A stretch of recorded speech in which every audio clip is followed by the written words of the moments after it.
Early vaccination studies led the way to immunology. You can see here African child with a rash typical of smallpox on the face, chest and arm. Okay. The first record attempts to deliberately induce immunity were performed by Chinese and Turkish in the 15th century.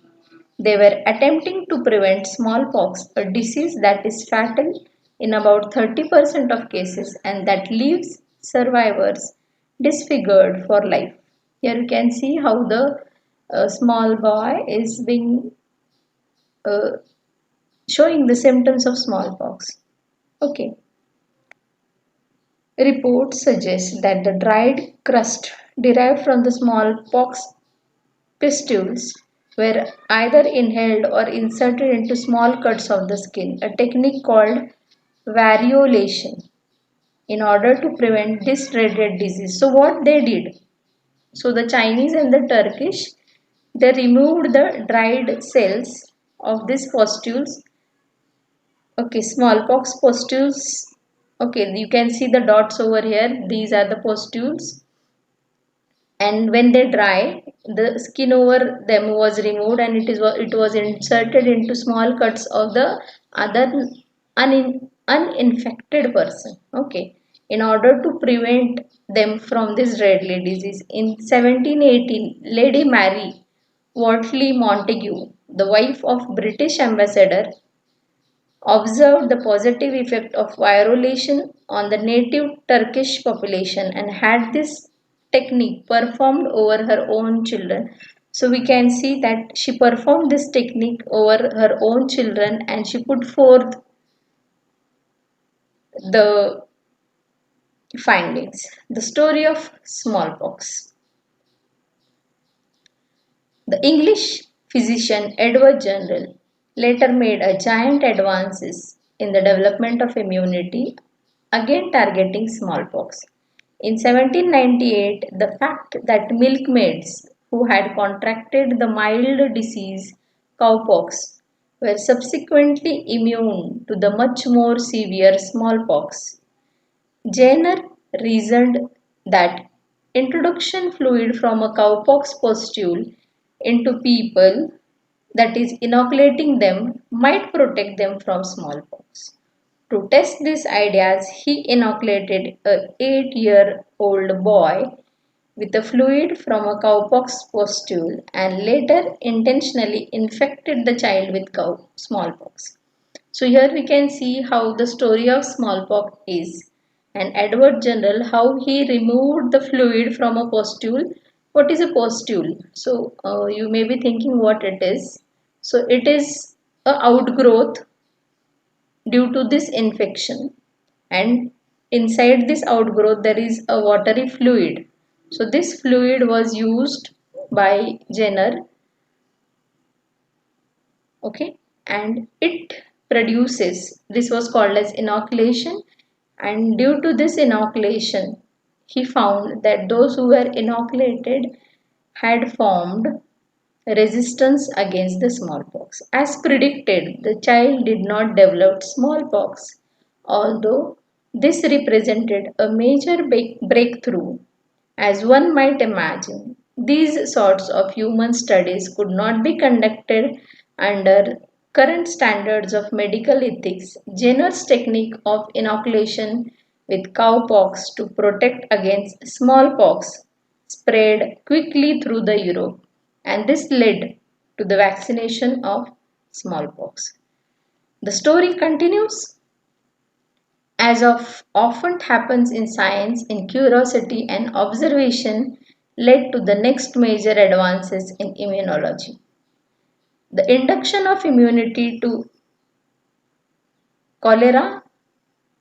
Louis Pasteur had succeeded in growing the bacterium that causes foul cholera in culture and confirmed this by injecting it into chickens that then developed fatal cholera. So, as we know, the foul cholera is very fatal and it causes death of the chickens. After returning from a summer vacation, he and his colleagues resumed their experiment, injecting some chickens with an old bacterial culture. The chicken became ill, but to Pasture's surprise, they recovered.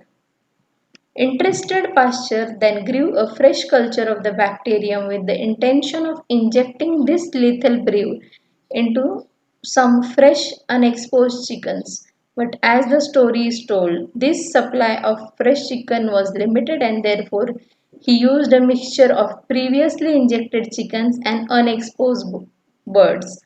So here we can see that Louis Pasteur, he was experimenting on the chicks who were suffering from the fatal cholera. So these chickens were exposed to the bacterial culture. When this bacterial culture they were given, they death. Okay, but when these chickens were exposed to old bacterial culture, which may be less virulent, they became ill, but they did not die, they recovered. Hence, Pasteur later on cultured a fresh culture of bacterium and intentionally injected this lethal brew into some fresh as well as exposed chickens, and to his surprise, unexpectedly, only the fresh chickens died, while the chickens previously exposed to the older bacterial culture were completely protected from the disease. Pasteur hypothesized and later showed that aging had weakened the virulence of the pathogen and that such a weakened or attenuated strain could be administered to provide immunity against the disease. With anthrax bacteria, commonly called as Bacillus anthracis, that were attenuated by heat treatment. Now he started a new experiment. He started killing the bacteria by heating them. He then challenged the vaccinated sheep along with some unvaccinated sheep with a virulent culture of the anthrax bacillus. All the vaccinated sheep lived and all the unvaccinated animals died. This experiment marked the beginning of the discipline of immunology. In 1885, Pasteur administered his first vaccine to a young boy who had been bitten repeatedly by a rabid dog. The boy, Joseph Mister, was inoculated with a series of attenuated rabies virus preparation. The rabies vaccine is one of the very few that can be successful when administered shortly after exposure, as long as the virus has not yet reached the central nervous system and began to induce neurological symptoms.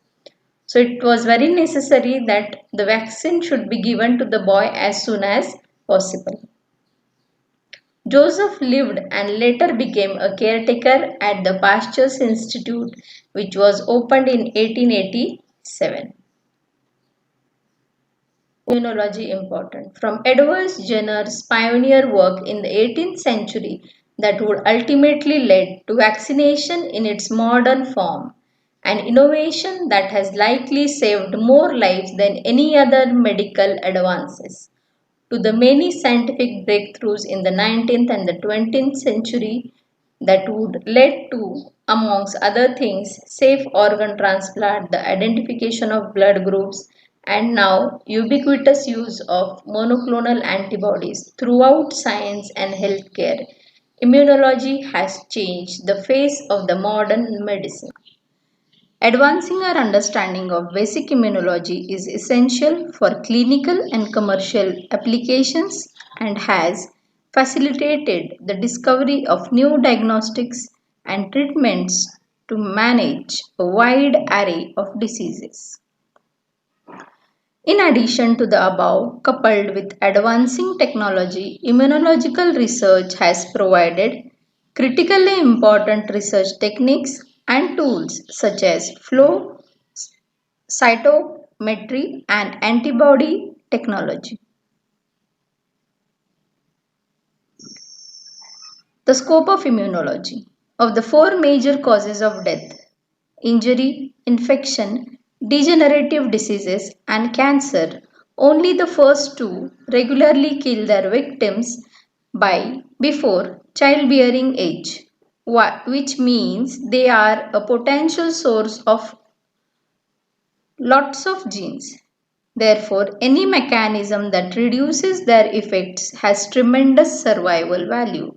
And we see this in the process of respectively healing and immunity. Immunity is concerned with the recognition and disposal of foreign or non-self material that enters the body, usually in the form of life-threatening infectious microorganisms, but sometimes, unfortunately, in the shape of life-saving kidney graft. Resistance to infection may be innate or acquired as the result of an adaptive immune response.